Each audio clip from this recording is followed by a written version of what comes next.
warahmatullahi wabarakatuh. Alhamdulillahi rabbil alamin. Nahmaduhu wa nasta'inuhu wa nastaghfiruhu wa na'udzu billahi min syururi anfusina wa min sayyiati a'malina. May yahdihillahu fahuwal muhtadi wa may yudlil falan tajida lahu waliyyan mursyida. Nashhadu an la ilaha illallah wahdahu la syarika lah wa nashhadu anna Muhammadan 'abduhu wa rasuluhu sallallahu alaihi wasallam. Kaum muslimin, Bapak dan Ibu jemaah salat zuhur yang dimuliakan Allah Subhanahu wa taala. Kembali kita selalu sampaikan rasa syukur kita kepada Allah yang sudah memberikan kita kenikmatan untuk terus menjalani ibadah sampai hari ini di hari ke-24 bulan Ramadan. Kemudian salawat dan salam kita sampaikan kepada Nabi kita Muhammad sallallahu alaihi wasallam. Allahumma salli ala Muhammad wa ala alihi wa ashabihi ajma'in. Bapak dan Ibu, membedah al-ikhlas.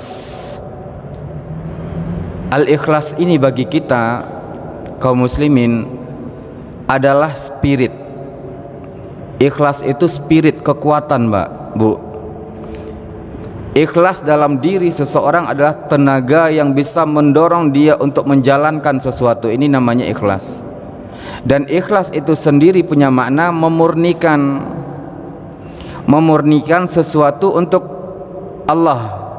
Jadi permurniannya adalah untuk Allah. Kalau kita baca surat Al-Ikhlas dari ayat pertama sampai ayat akhir, itu memurnikan Allah dari sifat-sifat makhluk.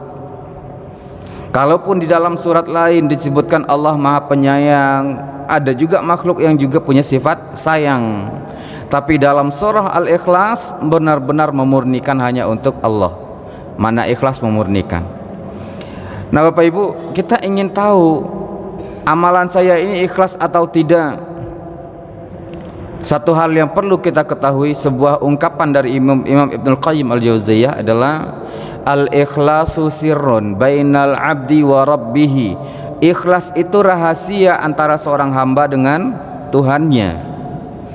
La ya'lamuhul malaku fayaktubahu. Malaikat tidak tahu kalau kita ikhlas atau tidak, sehingga malaikat nggak bisa nulis, oh si fulan ikhlas, dicatat. Tidak. Yang malaikat catat adalah si fulan sudah menjalankan sholat zuhur, dilaporkan kepada Allah. Wala ya'lamuhu syaitanu fayufsidhu. Syaitan pun tidak tahu kita ikhlas atau tidak, sehingga syaitan tidak bisa merusak ikhlasnya kita. Makanya Bapak Ibu, syaitan itu akan menggoda siapapun, bahkan orang-orang yang tidak ikhlas pun digoda oleh syaitan, karena syaitan tidak tahu ikhlas atau tidak. Tapi syaitan akan selalu berbisik. Setiap orang yang beramal dibisikkan oleh syaitan agar masuk di dalamnya unsur duniawi, kalau perlu seutuhnya hanya karena dunia. Bisikan syaitan. Saking tipisnya, Pak, ikhlas ini bab yang sangat halus sekali. Maka dalam sebuah hadis yang diceritakan tentang amalan yang dibawa oleh malaikat kepada Allah Subhanahu wa taala, Allah mengatakan irmi bihadza, ini buang, tidak diterima oleh Allah. Malaikat mengatakan, ya Rabb, ma ra'aituhu illa khairan. Ini bagus ya Allah, gitu, Pak. Bahasa kitanya, ini bagus ya Allah. Kata Allah dalam hadis qudsi ini mengatakan, amma hadza faqad amilahu min ajli ghairi. Ini dia kerjakan dengan tujuan selain saya, tidak mencari ridha saya. Buang. Kaum muslimin, Bapak Ibu, ikhlas itu bab yang sangat sensitif. Siapa yang tahu? Saya dan Allah. Kita yang beramal dan Allah yang menerima amalan kita.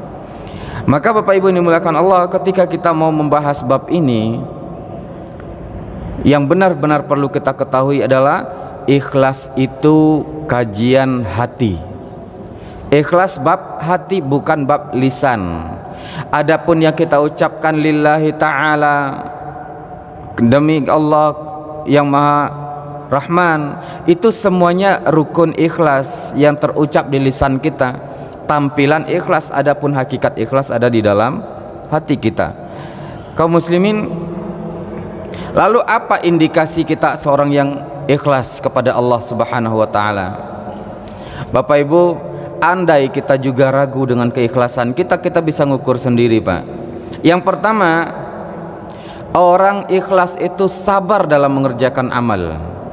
Walladzina sabaru ibtigha'a wajhi rabbihim wa aqamus salata wa anfaqu mimma razaqnahum sirran wa alaniyatan wa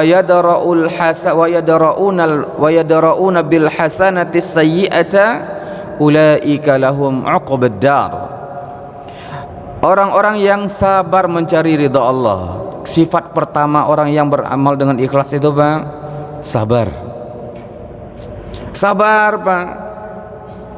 Dalam kesabarannya mencari ridha Allah, innama yuwaffas sabiruna ajrahum bighairi hisab. Orang sabar mencari ridha Allah dapat balasan tanpa batas dari Allah Subhanahu wa taala. Yang kedua, sifat orang yang sabar, orang yang ikhlas karena Allah Subhanahu wa taala, la yaziduhu al-madhu ta'atan. Pujian orang lain kepada dia tidak membuat dia tambah semangat beramal. Sebagaimana cacian orang atau kritikan orang juga tidak membuat dia surut semangat mencari ridha Allah dalam beramal. Pak, ini Pak poin nih.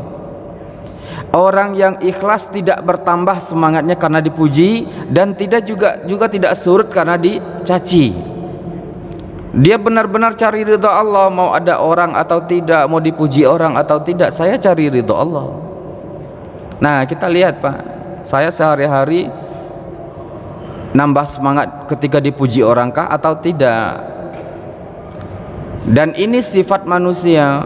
Suara bagus, bacaan mantap, atau juga misalkan dermawan, suara infaknya banyak, dipuji oleh orang lain, oh senang Pak, senang lalu merasa terbang dengan pujian orang lain. Hati-hati, disinilah permainan syaitan. Syaitan berusaha ingin memalingkan ikhlas kita dari yang hanya karena Allah berubah menjadi tujuan duniawi.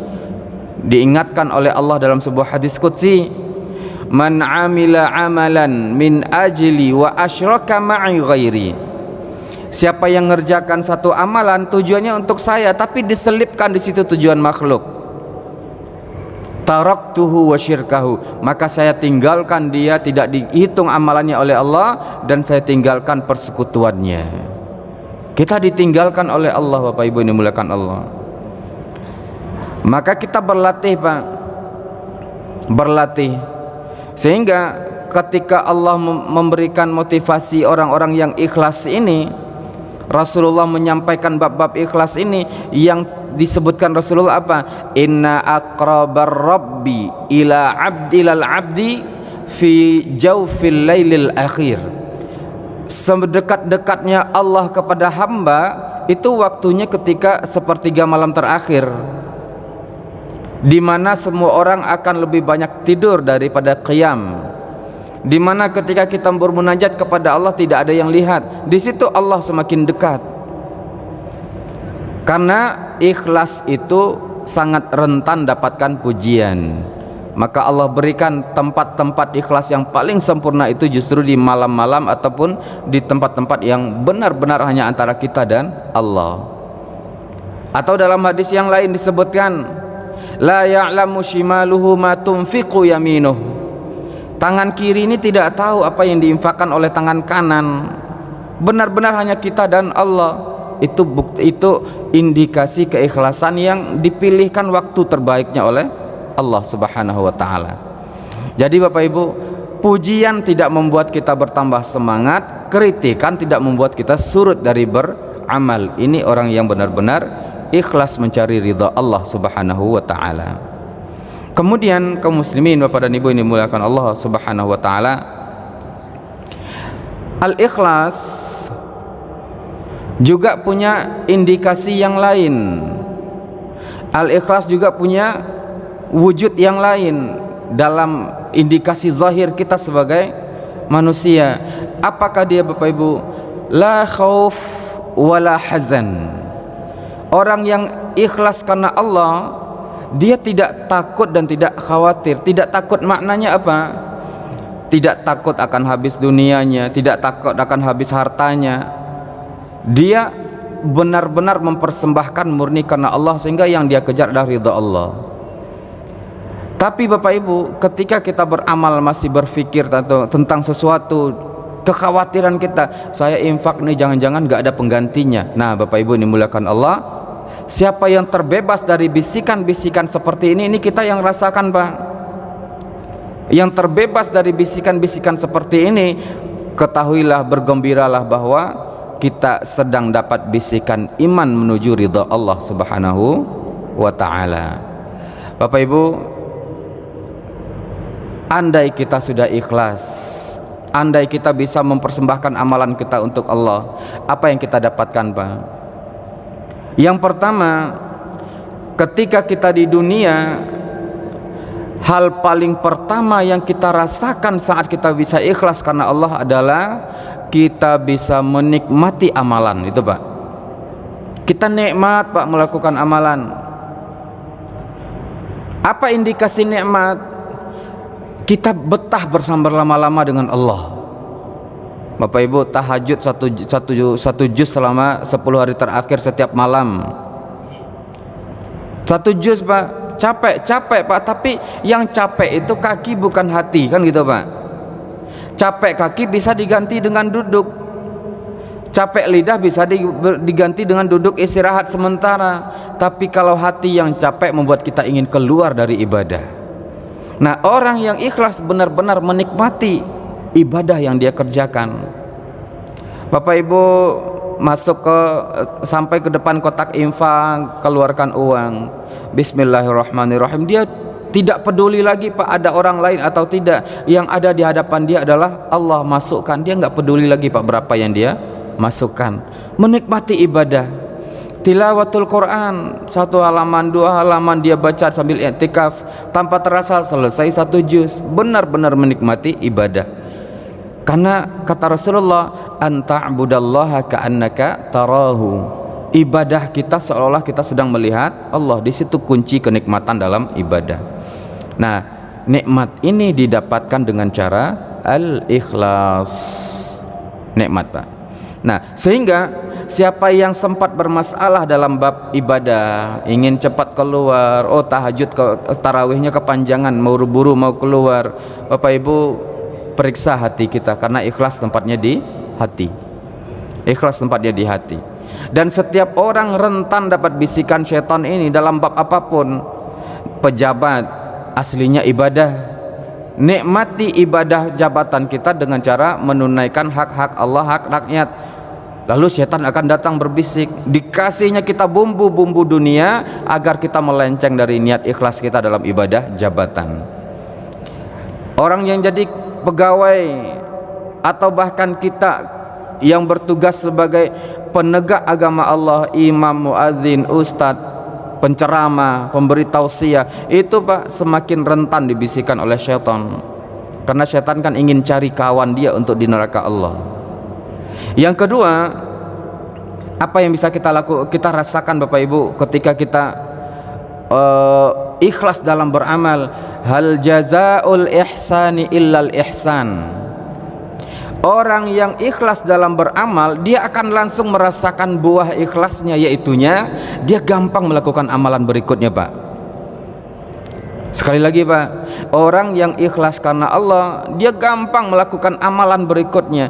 Karena al-ihsan mempersembahkan amalan terbaik untuk Allah, berbuah al-ihsan, kita mudah melakukan amalan berikutnya. Bapak Ibu, kalau ada orang yang sholat tarawih, tambah tahajud dan i'tikaf malam-malam, lalu sholat subuh berat Pak, hati-hati. Karena indikasi amalan kita ikhlas lalu diterima Allah, kita mudah menjalankan ketaatan berikutnya. Nah, kaum muslimin, Bapak Ibu, yang ketiga, buah dari ikhlas kita bisa langsung rasakan di dunia adalah kita mempersembahkan amalan itu secara maksimal. Tidak asal-asalan Pak. Tidak asal-asalan. Kita mempersembahkan amalan kita secara maksimal. Abu Bakar As-Siddiq ketika infak Pak, dia serahkan 100% hartanya untuk Rasulullah. Umar bin Khattab dia serahkan 50% hartanya untuk Allah. Kalau tidak ikhlas kita milih-milih Pak, cari uang paling kecil dalam infak. Dalam sholat berjamaah juga begitu Pak. Orang yang benar-benar ikhlas karena Allah, dia tidak tunggu-tunggu panggilan dari sahabatnya, tapi yang ada adalah sebelum azan berkumandang saya sudah harus sampai di masjid. Akhirnya orang-orang yang ikhlas ini amalannya bisa maksimal dalam bekerja, dalam mengamalkan, termasuk dalam hari-hari kita, Pak. Saya sebagai anggota kantor, saya sebagai ini, selama perbuatan kita adalah baik, membawa manfaat, tidak bersinggungan dengan yang haram, itu ibadah, Pak. Itu ibadah. Ibadah saya apa? Mencatat keuangan. Ibadah saya membuat surat dan laporan. Ibadah saya begini. Semua sisi-sisi yang kita lakukan dituntut untuk bisa ikhlas, biar kita bisa di dalamnya mengerjakan secara maksimal dan baik. Bapak Ibu ini dimuliakan Allah, ini ikhlas yang sifatnya rahasia, hanya saya dan Allah yang tahu, tapi dia ada indikasi yang membuat kita bisa tersadar saya ikhlas atau tidak. Allah ingatkan tentang orang-orang munafik yang tidak pernah ikhlas. Wa idza qamu kusala, wa idza qamu ila salati qamu kusala. Orang munafik itu kalau melaksanakan salat berdirinya aja malas, Pak. Yura'unan nasa, dia ingin dilihat oleh orang lain. Wala yadhkurunallaha illa qalila, kalaupun zikir jumlahnya sedikit saja. Jumlahnya sangat sedikit. Bapak Ibu, hati-hati dari bisikan syaitan untuk riya, hati-hati bisikan syaitan untuk kita sum'ah, hati-hati dari bisikan syaitan untuk kita ujub pada diri sendiri. Semuanya bisa menghapuskan amalan, bisa menghapuskan pahala di sisi Allah. Mungkin secara fikih dia dalam keadaan sah, tapi di hadapan Allah nilainya 0. Jazakumullahu khairan, semoga bermanfaat untuk saya dan untuk kita bersama. Billahi taufiq wal hidayah. Wassalamualaikum warahmatullahi wabarakatuh.